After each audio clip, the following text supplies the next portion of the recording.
Let's now switch lanes and hear from a Nigerian living in China where the novel coronavirus broke out from. And before we do that, of course, you can still be a part of the discussion this time around using the hashtags Channels TV, Channels Beam, hashtag coronavirus. And you can also tweet at Channels TV, at Channels Beam, at Victor_MBIDI. Now, the Nigerian living in China, he is by name Charles Olabi. He is a physics researcher at the Chinese Academy of Sciences, Key Laboratory of Geospace Environment at the School of Earth and Space Sciences, University of Science and Technology in China in Haifai, Anhui Province. It's a pleasure to have you on the program, Mr. Olabi. Thank you very much, Mr. Victor. Of course, you're welcome. We're glad you're safe in the midst of all of this, global health crisis. What has been your situation since you have pretty much been in quote unquote now lockdown?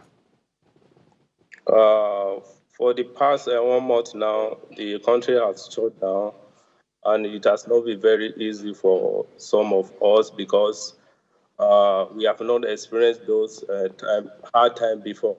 For example, for the past 6 months now, I've been indoor. So before the lockdown, I normally go to the lab, go to the office between the hour of 7:50 and 5. But immediately they announced the lockdown, I was unable to go. And during this period, I didn't have any food stuff in my room, in my apartment. So it was very hard for me to get food to eat for 1 week. So But after how have you 1 week, been surviving without food? I mean, that's a lot. 1 week is quite a lot of I'll time. just for for the first 1 week, I manage what I have in the house. Maybe around towards the end of the week, so I have to be drinking water and some other things I have at home. I cook everything I have within 2 days. So after that 2 days, it wasn't easy for me to get something.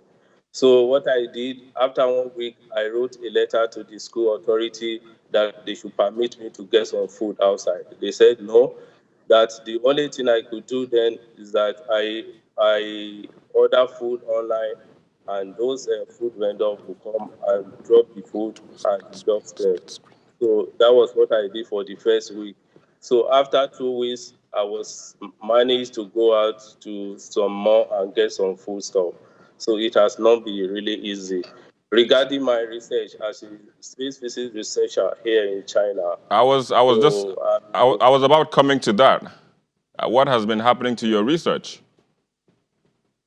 okay, regarding my research, it is not very easy also because it was not announced to us that they are going to shut down China.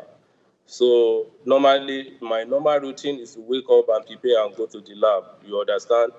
But after 1 week, I was unable to go to the lab. My laptop, everything, all my things, everything there are in the lab.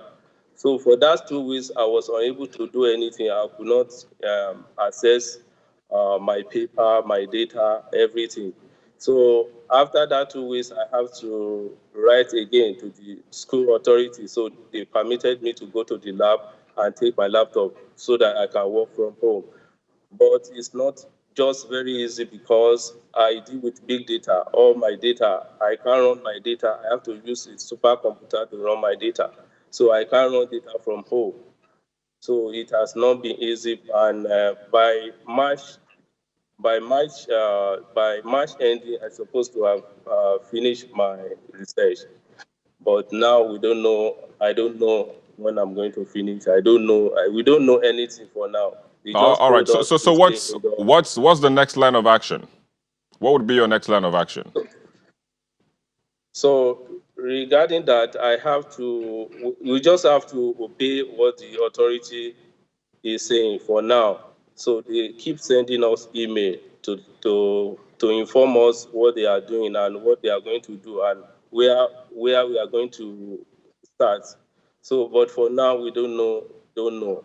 But I think hopefully we are going to resume, but we don't know the actual time because the number of new cases reduced drastically. So that means we are heading to positive side of it. So, but now we don't know when school will resume.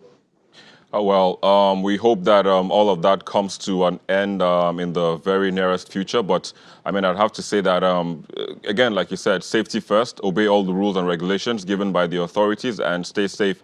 Because one thing that I know is that Nigeria and even the world needs your expertise in the very nearest future. But I have to say thank you for joining us on the program. Charles Oolabi, physics researcher, joining us via Skype from China. Thank you very much, Victor. You're welcome. Nice speaking with you. Yeah, of course, me too. And that's where we are on the program, but we'll be back with the most viewed videos on our YouTube channel in the past week. Please stay with us.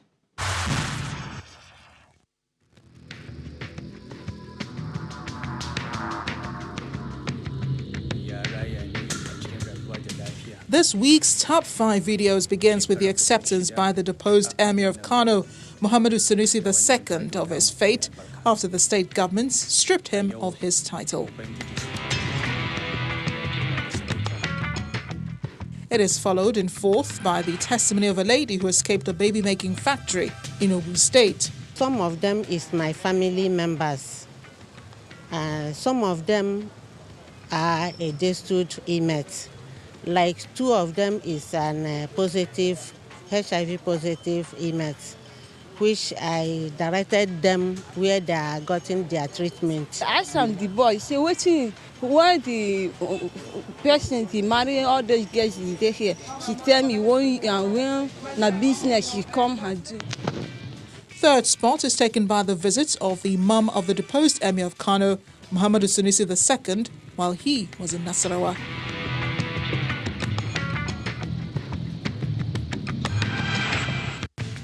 The announcement of the dethronement of the Emir by the state government comes in second. The governor, in consultation with the Emirate Council, may depose any Emir in the following circumstances. 1. The deposition is required in accordance with the tradition or is necessary for the preservation of custom and tradition or peace, order, and good governance. While in first place is the movement of the deposed Emir to Nasarawa State after he was dethroned.